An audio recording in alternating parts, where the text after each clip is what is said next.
when you develop on the divine love path, you become more, or in fact, you become totally emotionally focused. Emotionally what? I didn't understand the last part. You become emotionally focused. Yep. In other words, you develop by developing your emotions. In other words, you notice when you've got this feeling inside of you that says, oh yeah, go and hurt him, you know, he deserves it because he did this to me and he did that to me, and, right? He deserves it, so you've got this emotion within, and you notice this emotion within, and you want to actually get rid of that emotion from inside of you. Does that make sense? So rather than using your intellect to force or suppress the emotion, what you're doing is the opposite. You're actually using your intellect to actually grab the emotion and experience the emotion and release it from you so you no longer feel it anymore. Does that make sense? A totally different way of developing. Yeah. So, on one hand, I'm intellectually developing. I'm trying to force myself to progress emotionally. On the other hand, I'm emotionally developing, and that changes everything, intellectually and everything, around me automatically. When you're processing on the natural love path too, you become very adult-like.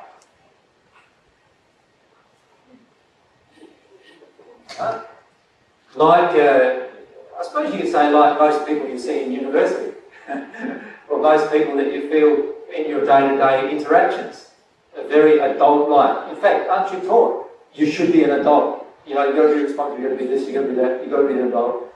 This is what you're taught, right from, you know, little, isn't it? On this side, you become childlike.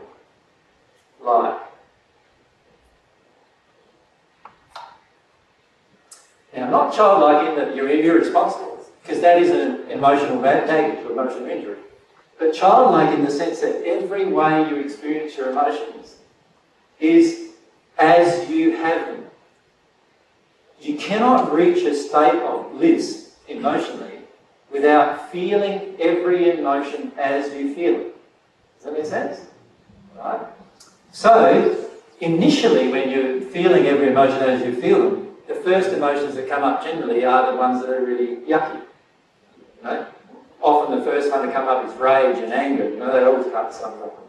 You feel like punching someone out and, you know, doing that. When all of those are left you, then the sadness wiggles its way up, right? And you find you cry for a fair few months perhaps, or might even be years, depends how much is in there, right? And then other emotions wriggle their way up, like unworthiness and all these other emotions wriggle their way up. And eventually you experience those. But after all of that, those yucky style emotions are all gone, what are you going to experience? Isn't it going to be bliss, emotional bliss? The only emotions you'll have are the ones that are happy and joyous and good. Does that make sense? So on this part, the problem on this part is that we're often trying to intellectually filter an emotion. In other words, an emotion starts wriggling its way up, right? And it gets to about here, which is sort of like your sadness centre, if you like, in some ways. It's also the centre of the heart, but the heart chakra, but a lot of sadness gets caught across here, right? That's why a lot of people have heart attacks, or those kind of emotions are all caused through here. So the sadness gets up here, and I start feeling the sadness almost getting to here, right? And what do? Got to go to a meditate, you know, got to lay down and have a meditation and tune it all back down again and let it all suppress, right? That's often what we do, isn't it? All right. It would be better if that was no longer in you. But it's not going to get out of you if you keep shoving it down, right? It's not going to get out that way.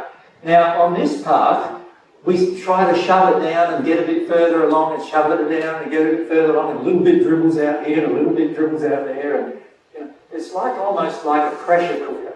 You know what it's like with a pressure cooker? You chuck it on the stove and it starts steaming, and it only lets out the steam when it's got too much pressure. Is that the way you want to process your emotions? No, you want to be able to let out all your emotions without pressure.